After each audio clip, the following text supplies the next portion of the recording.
All right. There's of course, some parallels from James Sands to this next club that we're going to talk to.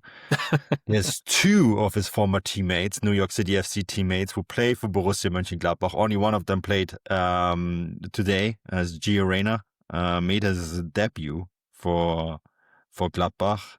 Joe Scally not in the side. Wow, I don't think it couldn't gotten any worse for Gladbach. Poor Gio Reyna, by the way. Poor Gio Reyna. The guy just keeps hopping out the pan into the fire, doesn't he, with his career? Off on loan to Nottingham Forest, do nothing now. Yeah. Tasked with digging Gladbach out of ruin, single-handedly, it would seem. But yeah, we should probably tee this one up. I mean, should we quickly talk about how good Werder Bremen are, man, before we, probably spend the rest of the show talking about Gladbach? I saw we did this big preview show where we rated clubs' transfers, and we did it, of course, before the final week of the transfer window, where Werder Bremen did all the right things. It seemed, from our terrible grading to really improving this side. Sugawara, fantastic pickup. Puertas, sorry.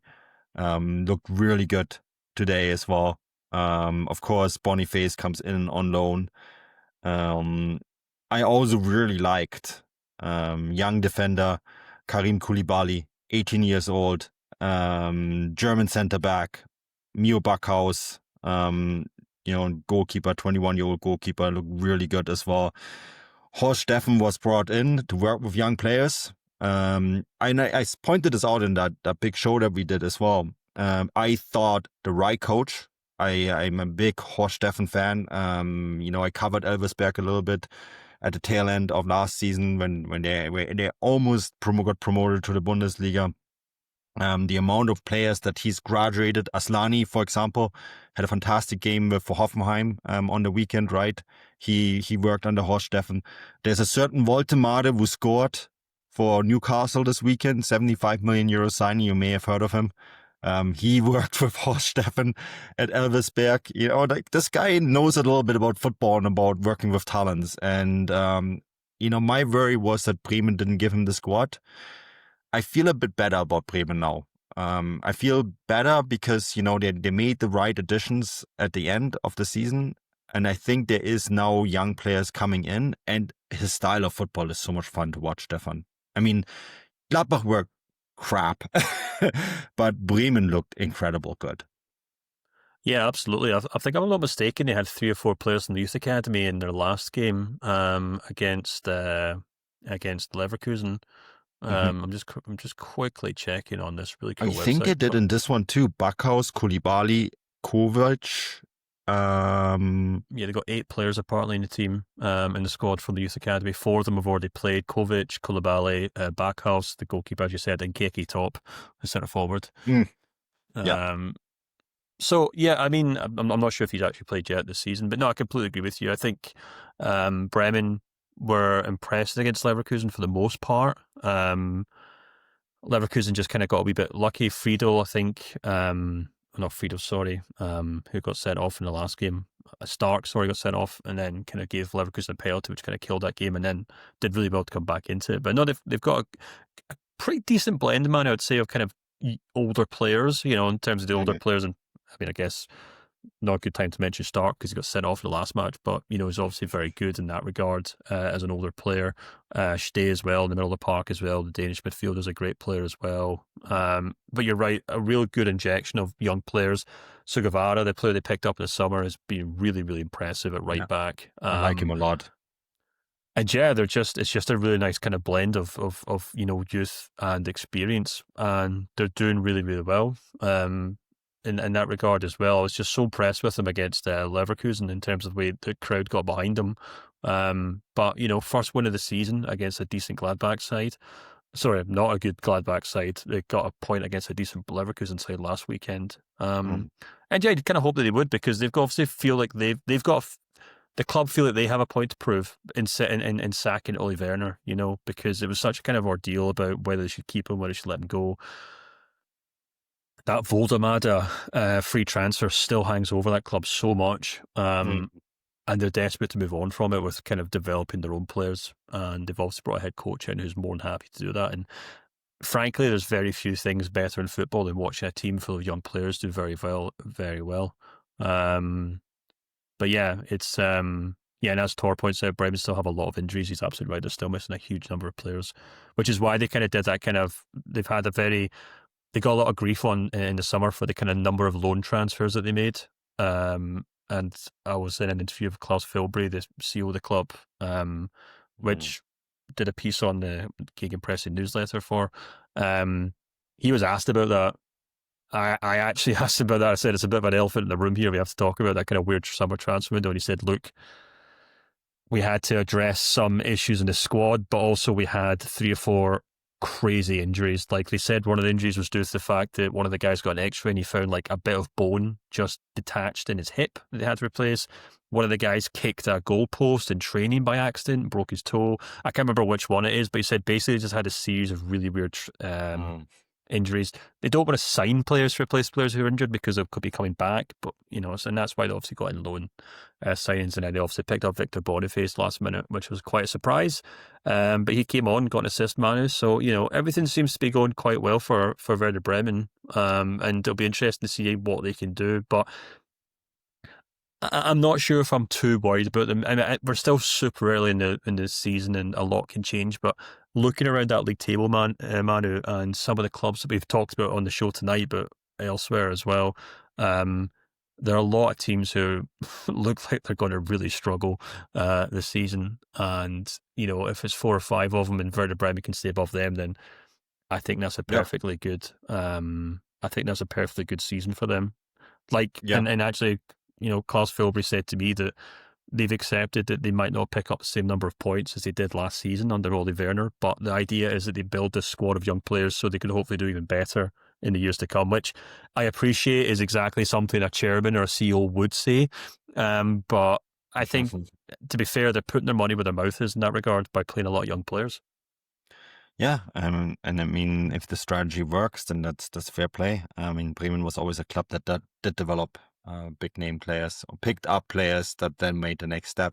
You know, I think of someone like going all the way back, Rudi Völler, Miroslav Klose, you know, Mesut Özil, who they picked up from the Schalke Academy and then really had his big years there.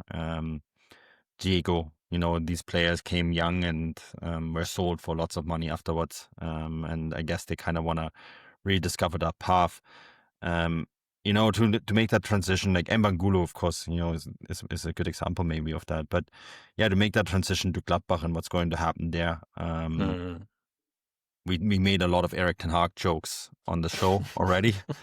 And the reason why we made these jokes is because there is question marks now over Gerardo Seoane's future. And Erik ten Hag, probably like most players and coaches that either play for Köln, Düsseldorf, Leverkusen, and Gladbach, have one thing in common. They all live in Düsseldorf. Every single one of them. And I'm pretty sure Erik ten Hag still has his Düsseldorf address ready. So, you know, like it was with Seoane, who came in after the Leverkusen gig. Maybe that's what's going to happen here next. But all jokes aside, you know, sporting director or director of sport, Mirko's saying he's going to sleep a night over what happened in this game. And that's always a bad sign, I think, if you're a head coach. I spoke to some sources last year about this. They know there was moments where Seoane was almost gone last year and then he turned it around. I'm not sure the confidence is still there this time. Yeah, it's really tough one for Gladbach.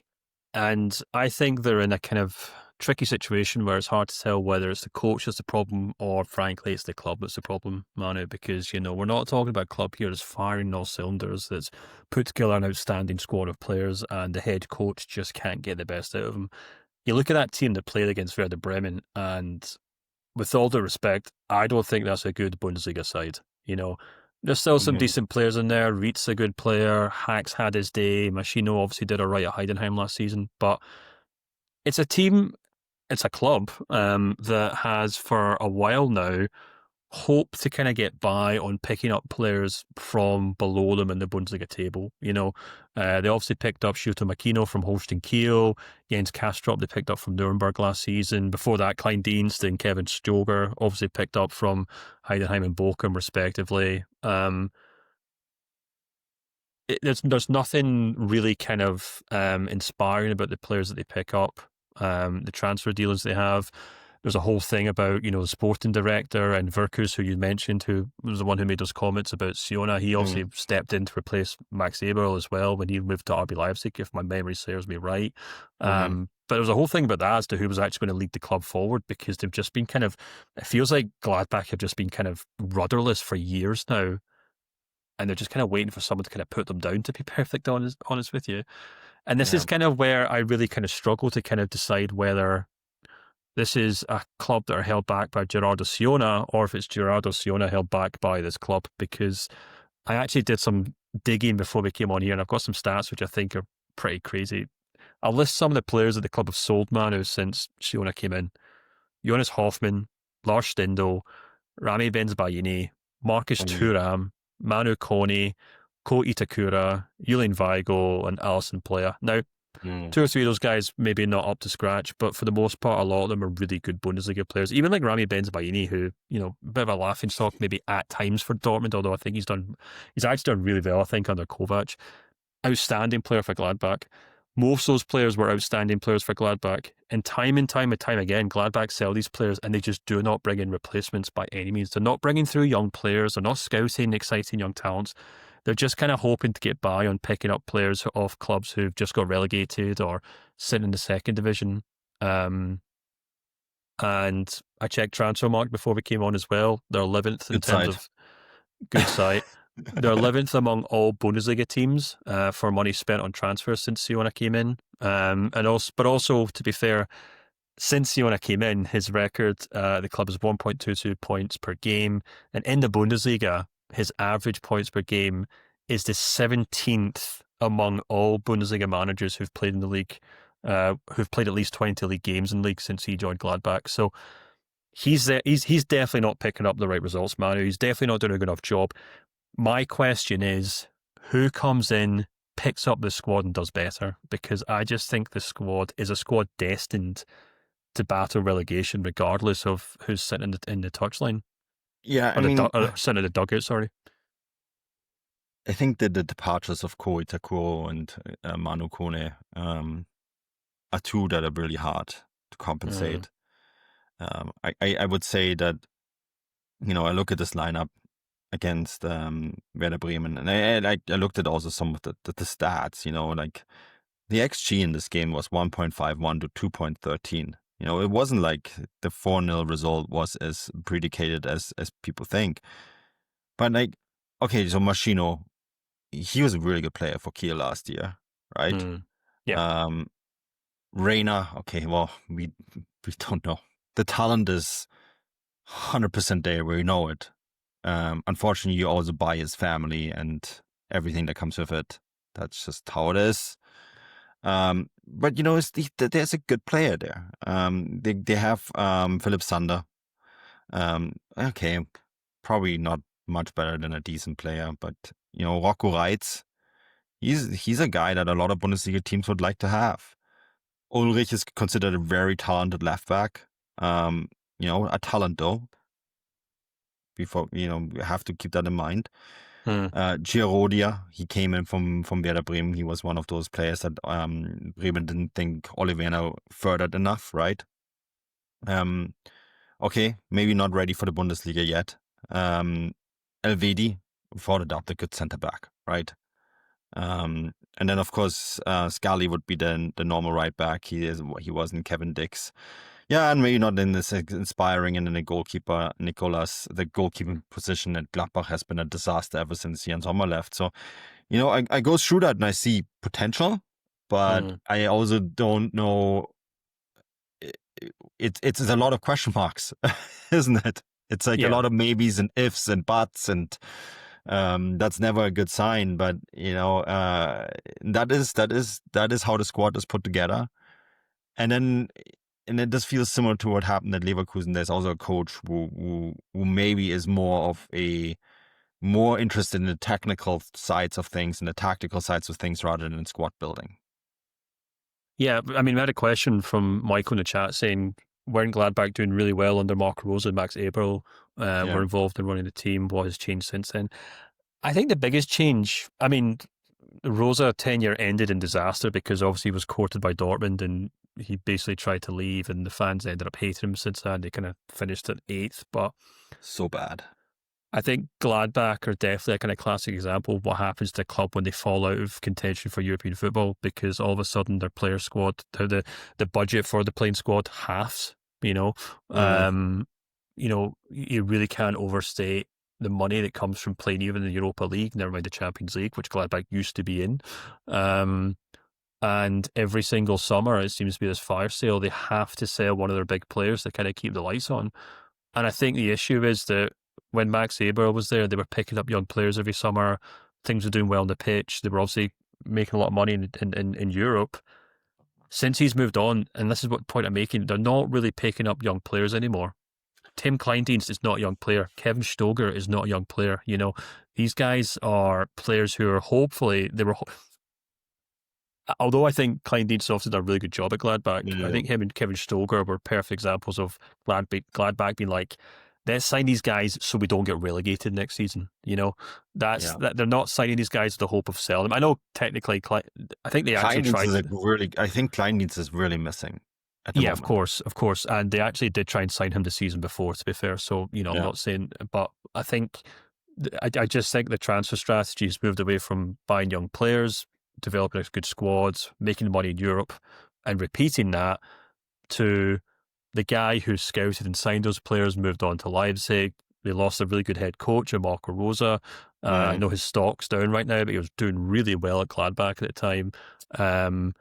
Gerardo Seoane can't work miracles. The new sporting director, Verkus, can't, obviously scout and sign young players like Abril can. So it's this kind of circle of doom, in a sense, where every summer every season they lose more and more money for not being in Europe, have to sell players, can't replace them, and that's why they just seem to be kind of sleepwalking towards relegation. And honestly, it wouldn't surprise me, man, if they do kind of get dragged into it. But, there's still some decent players there. Don't get me wrong. As you said, Kleindienst is kind of missing, so that's a big issue. But I don't know. I mean, I could totally understand why sacking Seoane makes sense, because he's obviously tried very hard to do something with the squad and he just can't really do it for the most part. And maybe do need fresh eyes, an old problem at this point. But I don't envy the next guy who's taking on that job, that's for sure. Gladbach is a really good example of what happens when you are so reliant on Premier League money and the money stops coming in.